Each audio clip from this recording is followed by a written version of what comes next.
For years, whispers circled the palace walls, rumors of private battles, silent suffering, and a duchess pushed to her breaking point.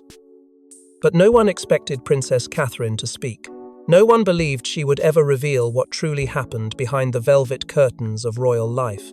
And yet, with a voice steady but wounded, she finally broke her silence, sending shockwaves through the monarchy and forcing the world to confront a truth the palace desperately wanted buried. Before we go deeper into what this really means for the royal family, make sure to subscribe so you don't miss a single update. The moment Catherine's statement reached the public, the monarchy's carefully polished image began to fracture. Her words landed with a force no one anticipated, not harsh, not reckless, but undeniably deliberate. She didn't lash out. Instead, she spoke with a clarity that exposed years of tension the palace had tried to bury beneath ceremony and protocol. That single address swept across social platforms within minutes, igniting conversations that spiraled far beyond royal commentators and into the homes of millions who had long admired her resilience. The global reaction was instantaneous, and within hours, her revelation was the central topic of every major outlet, fueling a storm the palace could neither slow nor contain. For the first time, Catherine's silence was revealed not as compliance, but as a shield forged under relentless pressure. Inside the palace, however, her words triggered something far more chaotic. Senior advisors scrambled, their confidence shaken by her unexpected defiance. They had grown accustomed to Catherine's quiet endurance, believing she would always prioritize duty over confrontation. Now, confronted with her controlled but unmistakably confrontational tone, they found themselves grappling with the terrifying realization that she had endured far more than they had ever acknowledged. And with her story now exposed to the world, the monarchy's internal dynamic shifted from stability to panic. Those who once dismissed her emotional struggles as mere sensitivity were forced to consider the truth. The pressure she faced had been deliberate, constant, and crushing. In the midst of the uproar, deeper questions began to rise, questions the palace had hoped no one would ever ask. Catherine's subtle references to long-standing internal battles suggested that the carefully curated royal facade had been concealing something far more complex. Her allusions to emotional strain, isolation, and sustained pressure hinted at a system designed to break spirit before allowing individuality. This wasn't the outcry of a fragile princess, it was the reckoning of a woman pushed beyond her limits. And as her statement continued to spread, the public found itself increasingly sympathetic to her experience, amplifying the pressure on the monarchy with every passing hour. Yet what unsettled the palace most wasn't the global reaction. It was the lingering possibility that Catherine's words were only a fraction of the truth. If she had chosen to speak now, what had held her back before? And more importantly, what else was she prepared to reveal if pushed further? The monarchy had always relied on silence to maintain its authority, but Catherine's decision to break that silence threatened to unravel secrets they had guarded for years. Her voice, once restrained, now carried the momentum of someone refusing to be dismissed any longer. But to understand the enormity of Catherine's revelation, we must first revisit the quiet storm that had been building long before she ever stepped in front of a camera. There was one moment, a single confrontation that Catherine never forgot. It wasn't televised, never leaked, and was meant to stay sealed in a private room guarded by protocol. But it was here that a senior royal figure crossed a line, unleashing remarks so cutting and commands so absolute that even Catherine, trained for composure, felt the ground shift beneath her. It was the moment she realized staying silent would cost her far more than speaking ever could. What began as a routine discussion quickly spiraled into something darker, something far more revealing than anyone in that room intended. Catherine had walked in expecting another briefing, another list of expectations she was supposed to meet without question, but the atmosphere carried a sharpness she had never quite felt before. The words directed at her weren't shaped by duty, they were shaped by power, the kind that demanded obedience without the slightest regard for the person standing before it. And when she was told, in no uncertain terms, to adjust parts of herself for the sake of the monarchy, she felt a part of her dignity fracture under the weight of that demand. This wasn't guidance. It was control, raw, unfiltered, and delivered with a coldness that stunned her into silence.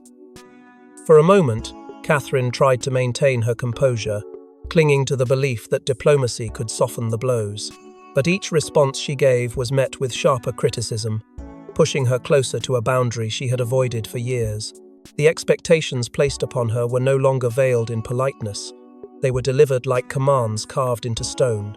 And as she stood there, listening to an authority figure speak of her life as if it were an extension of palace strategy, something inside her shifted. It wasn't rebellion, it was awakening. She realized that if she continued bending to every demand, she would eventually lose the last pieces of herself still untouched by royal pressure. After the meeting, palace officials scrambled to contain the fallout, terrified that the confrontation might reach the press. They reframed the exchange behind closed doors, calling it a miscommunication, a term they repeated so insistently it began to feel like an erasure of what she had endured. But Catherine knew what had happened. She knew the truth wasn't a misunderstanding, it was the beginning of a fracture that would soon widen beyond their control. And even though she didn't challenge their narrative publicly, her silence no longer resembled compliance. It became a shield, protecting her until she found the courage to step beyond the walls tightening around her. The first crack appeared when she confided in one trusted figure, the only person she believed would understand without judgment. Speaking the truth aloud steadied her, grounding her in a way the palace had long denied her. It was a risk, but it marked the moment she realized secrecy was no longer a burden she could shoulder alone. And though the palace had no idea she had shared the truth, they sensed something different in her. She moved through the corridors with a quieter determination, a subtle but unmistakable shift that unsettled those who once believed they held absolute control over her life. And as Catherine pulled away from the palace's grip, another force began tightening around her, one that operated in whispers, instructions, and invisible commands. Every monarchy has rules, but Catherine discovered something far more unsettling. A quiet network of advisors, courtiers, and senior strategists who dictated decisions long before they reached the royal family. These unseen architects monitored her every move, shaping her image, controlling her schedule, and intercepting her voice. She wasn't just a princess, she was a project, and the realization pushed her dangerously close to rebellion. What she once believed were harmless layers of tradition gradually revealed themselves as a powerful inner circle, operating beneath the surface of official authority. They were the ones who filtered information, managed narratives, and decided which parts of her life were permitted to exist in the public eye. The more she observed, the more she recognized their unmistakable touch in every corner of her routine. From the words she was advised to use, to the gestures she was encouraged to avoid, nothing felt like her own anymore. It wasn't guidance, it was orchestration, executed with such precision that Catherine began questioning how much of her life still belonged to her. And with each realization, the air around her grew heavier, as if the palace itself was closing in. She had always known that royal life required sacrifice, but she had never imagined how many decisions would be made on her behalf without her knowledge. Invitations she never saw were declined in her name. Projects she felt passionate about quietly disappeared from her schedule. Even personal messages, ones she intended for people she trusted, were intercepted and adjusted before being delivered. At first, she tried to rationalize it as a matter of protocol, but the pattern soon became impossible to ignore. It wasn't protection, it was surveillance, wrapped in courtesy and justified as duty. The more Catherine uncovered, the more alarmed she became by the reach of this hidden network. Their influence extended beyond her public image and into the fragile realm of her personal boundaries. Every attempt she made to carve out a space for herself was met with subtle resistance, a reminder that autonomy was not something the palace granted easily. And while no one openly threatened her, the messages were unmistakably clear. The institution expected obedience, not individuality. It was a system built to shape her into what they needed, regardless of what it cost her. As she continued to pull back the layers of this quiet machinery, silent tensions began to rise between Catherine and several key figures who once seemed harmless. Their polite smiles now carried an edge she could feel even when nothing was said. They noticed her questions. They noticed the change in her tone, and though they attempted to mask their unease behind polished etiquette, she could sense the fear growing beneath their controlled expressions. They were worried she had seen too much, understood too much. And they were right. These realizations began carving the path toward the moment she would eventually break her silence. Each discovery became a warning, each restriction another push toward the truth that the palace never wanted her to confront. And while she had not yet spoken publicly, her resolve had already begun to harden, shaping the future in ways no one around her could predict. But before Catherine could reclaim her voice, the pressures around her intensified in a way even she could not anticipate. There comes a moment when even the strongest heart falters, and for Catherine, that moment arrived under the brightest spotlight. While the public believed she was flourishing, she was quietly battling an escalating personal crisis that collided violently with palace demands. And when she needed compassion most, she was met with coldness so sharp it nearly broke her spirit. Forever. In the weeks leading up to that breaking point, Catherine found herself balancing an emotional weight that grew heavier by the day. She was expected to smile, to perform, to uphold traditions without hesitation, even as her internal world began to crumble under the strain. Her schedule offered no room to breathe. Every appearance demanded flawless composure. Every engagement required warmth she struggled to summon. Yet she pushed on, believing that sheer determination might grant her the strength the palace refused to acknowledge. But instead of being met with understanding, she was met with relentless insistence that she carry on, a phrase repeated so often it became a cruel echo in her mind. Her exhaustion was treated not as a warning sign, but as an inconvenience, something the institution preferred to ignore in favor of preserving its image. The crisis reached its cruelest moment when Catherine, overwhelmed and desperately seeking reassurance, was denied even the most basic support. A request she made in quiet vulnerability was dismissed with the kind of indifference that slices deeper than open hostility. In that instant, she felt herself shrink beneath the weight of the role she had been forced into. It was a moment that made her see the truth with brutal clarity. She had been reduced to an asset, a polished symbol, a figure whose humanity mattered only when it served the monarchy's narrative. And for the first time, the pain of that realization eclipsed her instinct to endure. She felt herself slipping into a hollow space where dignity and despair collided, threatening to swallow everything that once anchored her. Yet in the heart of that darkness, something unexpected began to rise within her. Catherine felt the faint spark of defiance flicker beneath the exhaustion, a small but powerful reminder that she was more than the role that sought to confine her. She recognized that her silence had been mistaken for compliance, and her restraint used as justification to push her further than any person should ever be pushed. That night, in the privacy of her thoughts, she made a vow, a quiet, unspoken promise, that she would no longer allow herself to be muted by expectations that ignored her humanity. She didn't yet know how she would break free, but she knew she had reached the point where obedience was no longer survival.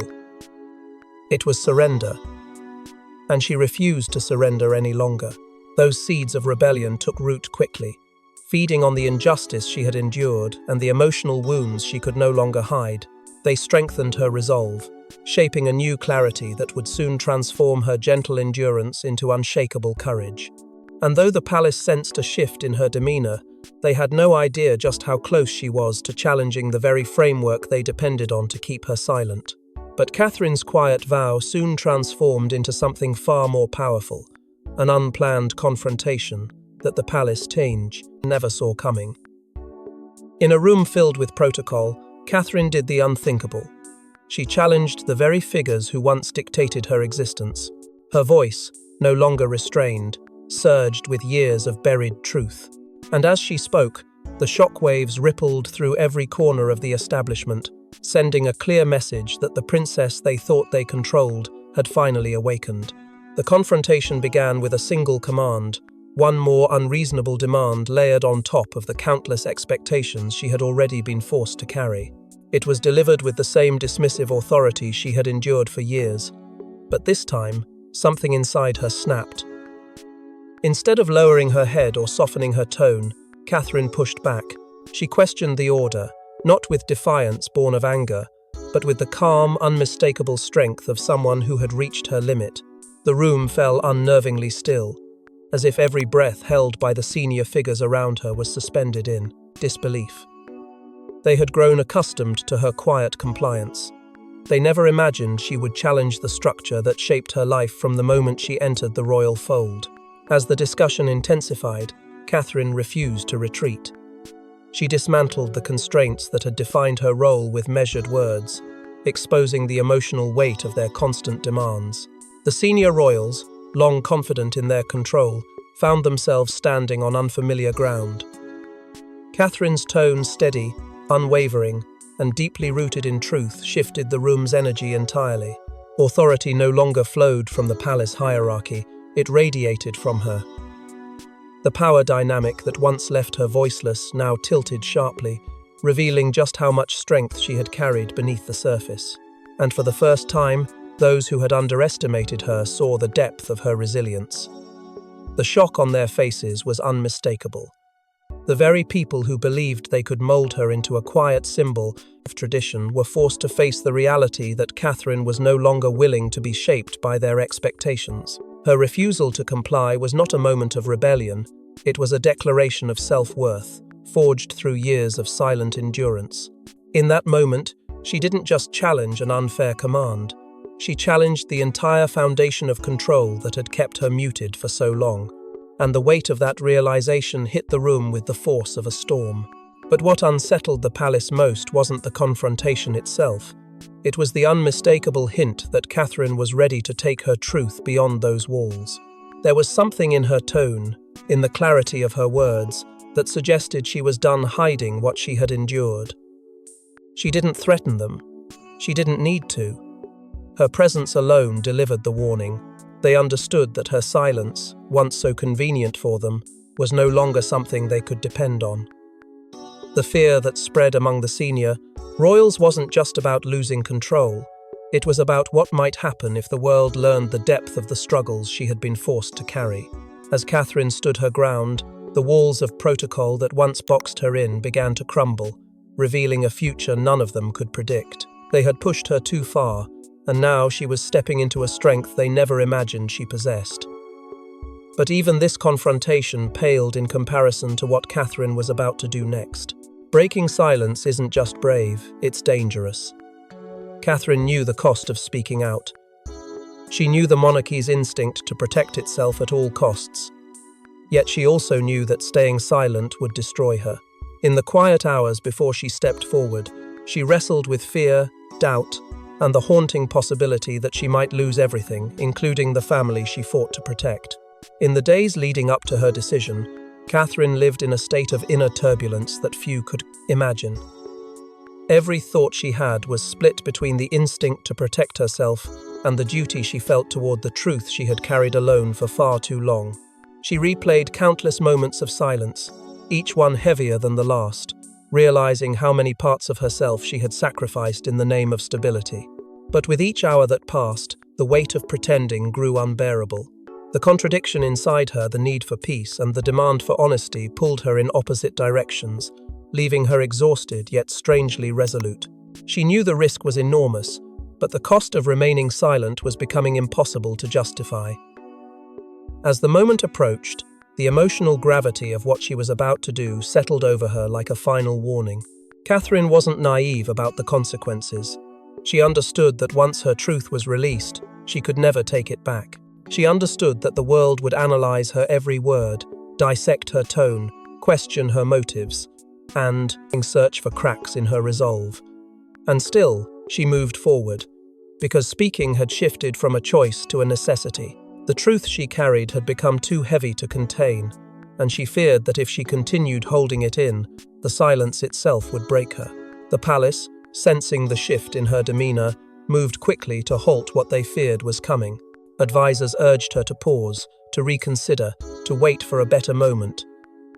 They softened their tone, attempted empathy, and tried to persuade her that her concerns could be addressed quietly, internally, discreetly. But Catherine saw through it. She recognized the pattern she had lived under for years, the same attempt to pacify her, to guide her back into silence. to make her believe that speaking out would be harmful rather than healing. This time, their tactics had no effect.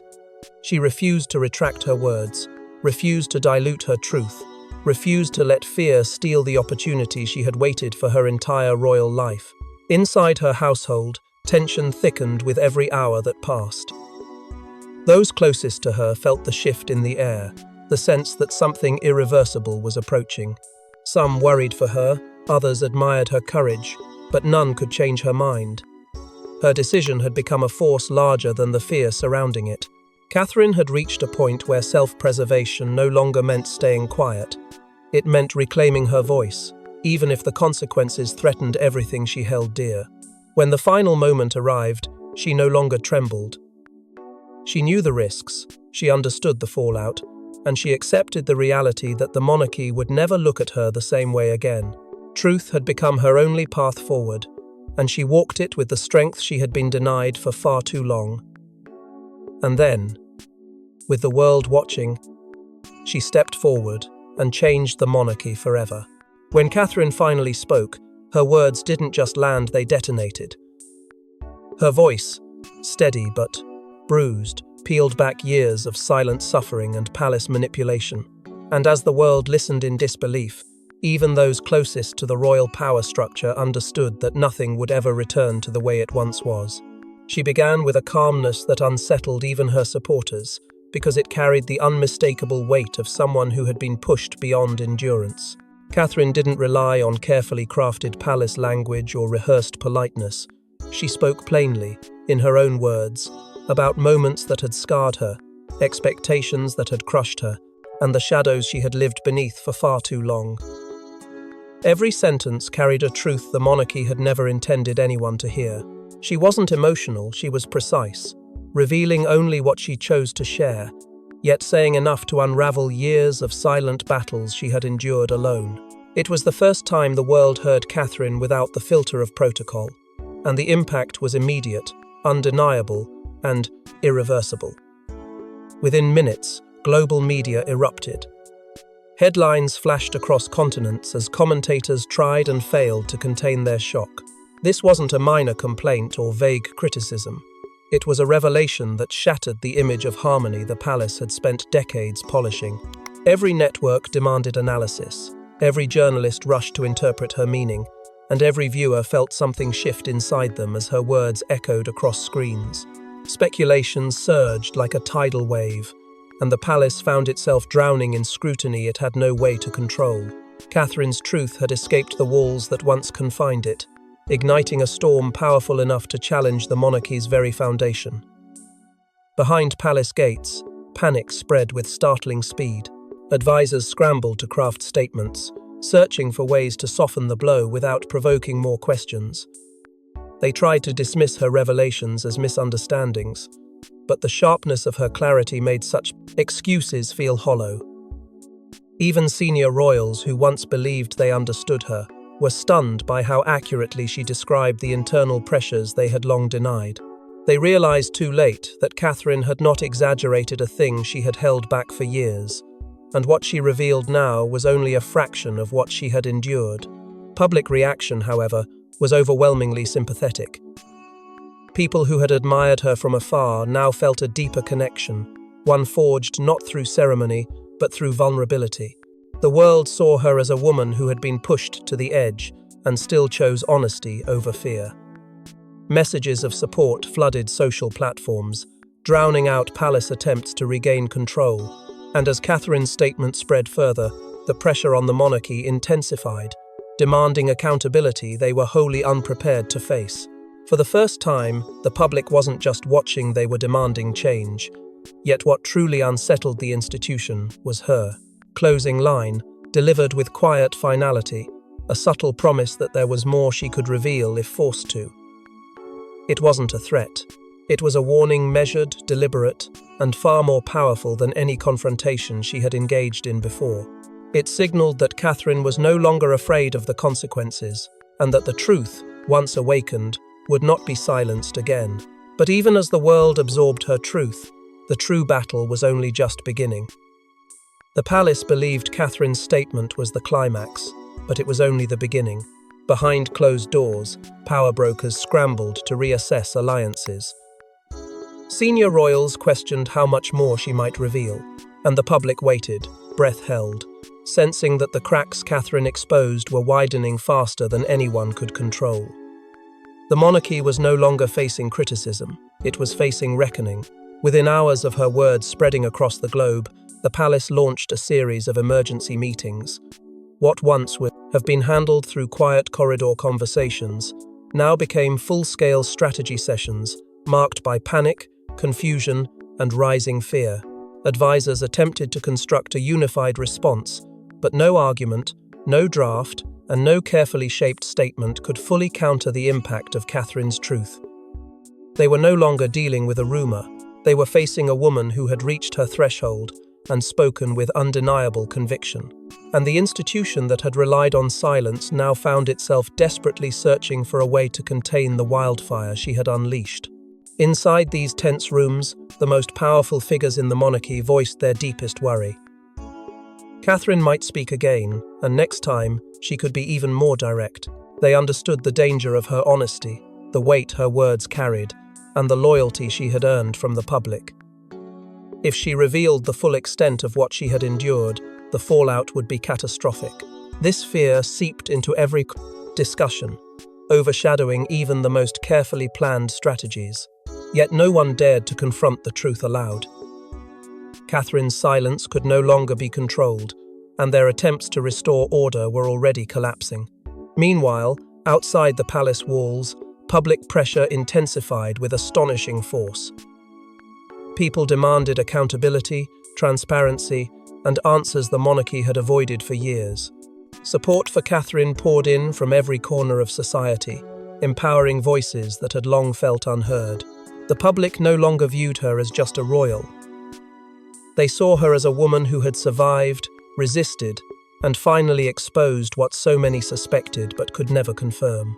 Their loyalty shifted decisively toward her, and the palace felt the shift as sharply as a blade. Despite the mounting pressure, Catherine stood firm. She faced new internal resistance, quiet but unmistakable subtle discouragement, indirect warnings, attempts to nudge her back into silence. But she no longer bowed to such tactics. Each attempt only strengthened her resolve. She moved with a calm assurance that unsettled those who once believed they could guide her every step. Catherine understood that the moment she had initiated was bigger than her, bigger than any one role, and she refused to step back into the shadows she had finally escaped.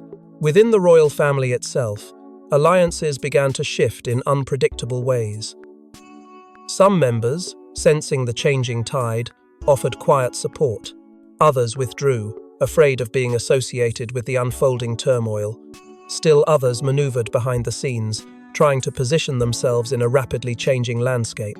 The monarchy's unity, long thought unshakable, began to fracture under the weight of Catherine's truth, and those fractures grew wider with every passing day. And beneath all this movement, beneath the fear, the strategizing, the whispered conversations lay a deeper reality. Catherine's story was far from over. Her statement had not been a final verdict. It had been a spark, a beginning, a shift in power that could not be undone. And everyone, from the most senior royal to the most distant observer, sensed that more revelations were coming. The question was no longer whether the monarchy would change, it was how deeply it would be forced to. And as the dust settles, one truth becomes undeniable. Princess Catherine's voice has changed the monarchy forever, and the next chapter promises revelations no one is prepared to face. Thanks for watching. Please don't forget to like and subscribe, and we will see you in next one.